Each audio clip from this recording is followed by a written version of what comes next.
What is up, everybody? It is your boy, TGM here, back again on the RMFH channel. As many of you likely already know, there is a new Super Smash Bros. Game coming out very, very soon. Now, there's a lot of hype being broadcasted, so we figured this would be a very good opportunity for us to kind of put together a guide for newcomers to the series, people who've never played Smash Bros. Before. Obviously, this isn't going to be showing off any crazy hardcore tricks or any competitive stuff like that, and we'll probably do another video on that kind of topic soon if you guys would like to see it. This video though is more for people who've barely played any other prior games, and we think this should help them out quite a lot if you just want to play some matches with your friends. One important thing to note about this video is that I'm primarily going to be focusing on what the default controls are for the Joy-Cons and the Pro Controller, so the two main Switch controllers. Admittedly though, the GameCube uses very similar buttons, so if you happen to be using a GameCube controller for some reason, this guide will still be pretty helpful. No matter what though, it's finally time for us to get into the guide. Now, before we even get to the button controls, I have to get to the purpose of a game of Smash Bros. In every Super Smash Bros. Match, the goal is likely to be the last surviving fighter, or to get the most points, depending on how you set the game mode up. Unlike traditional fighters, like Street Fighter or Mortal Kombat, the percentage on the bottom of the screen actually determines how far you'll get sent when hit by an opponent's attack, as opposed to a typical health meter. For example, a character at 100% will get sent significantly farther than somebody at 0%.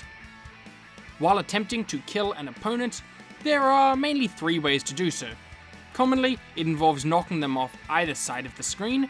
However, it is also possible to hit them upwards or downwards, depending on the situation in the game. Now, with the general goal of any Smash Bros. Game out of the way, it is really a good time to get started on the basic controls of the game. Most importantly is obviously the left control stick, which unsurprisingly is used to move, and also can control the direction of specific moves. Also, if you were to flick the stick quickly instead of simply moving it, it will actually cause what is known as a dash, or really just a sprint, a faster run. Next up, we have the A button as the next most important button. This button is mapped to a lot of a character's moves. For example, there is one known as the jab, which is really just a generic attack, mainly a punch or a kick or something. And this is used when you press the A button with no other movements being inputted on the left stick. Now, before moving on, I really think I should talk about how directions work in correlation to moves. You've probably heard me mention directions a couple of times now. For most of a character's moves, there are 3 to 5 attacks mapped to a single button input. From here, what move you actually throw out is determined not just by the button you press, but also the direction the left stick is moving. For a really good example of this, we have what is known as a tilt. A tilt is what happens when you have any of the directions held down and then you press A, assuming your character's feet are on the floor. There are 3 types of tilts, known as an up tilt, a down tilt, and a forward tilt, and each character has a completely unique set of these tilts. It is important to note that while every character has 3 tilts, a character's up tilt and their down tilt are usually completely separate moves. They're mainly named the same thing due to what button is used to actually use the move. Moving on from tilts, it is important to talk about the eponymous move of the series, the smash attack. While a tilt involves holding the direction and pressing A smash attack involves flicking the directional left stick and pressing A at the exact same time. This is usually a much stronger attack and can even be charged up to make it even stronger. Just watch out though, as this is a pretty slow attack and can usually give an opponent an opportunity to run in for a dash attack. A dash attack is, shockingly, an attack used when dashing. A dash attack is usually a lot quicker to throw out, and this is probably because it happens during the middle of a sprinting animation. Moving on from the A button, we have the hop or the jump, which is usually vital to achieving victory. This jump button is mapped to both the X button and the Y button, as well as flicking the left stick upwards, in what is known as a tap jump. While in the air, pressing the A button will throw out an aerial attack. There are actually 5 different aerial attacks, and each of these usually has a different effect. For example, a down aerial, or dare for short, is usually used to spike enemies downwards, though of course this isn't a steadfast rule. So if you happen to have a controller in front of you, you might have noticed that I haven't even touched the B button yet. The B button is used for special attacks. These are often specifically based on a character's origin games, and these usually have special effects as well, such as freezing an opponent, making explosions, or being a ranged attack. For example, for a lot of fighters in the series, the down special is usually some kind of powerful shield or reflector or counter, though of course this isn't always the case. And an important one to always remember is the up special, usually an attack designed to increase vertical height, so it's extremely useful when you get knocked off the stage and you've got to make it back up.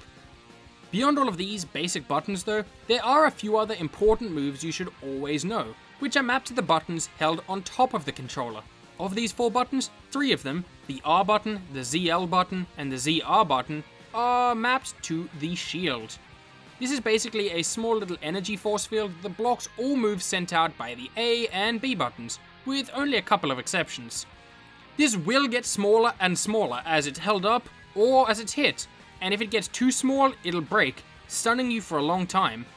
This will obviously leave you very vulnerable for a strong attack, like a fully charged smash attack.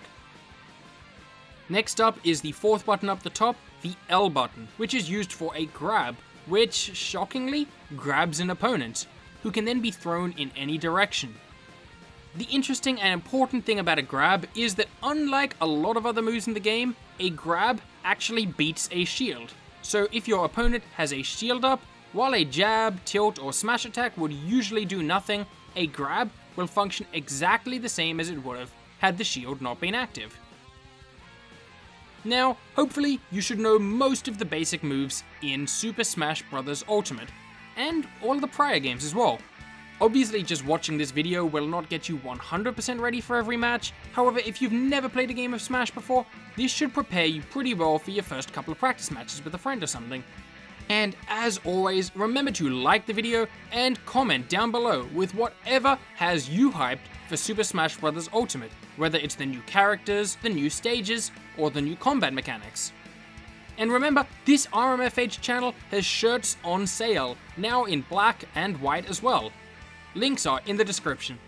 And as always, remember to subscribe to this channel for more news, theories, top 5s, and guides just like this one.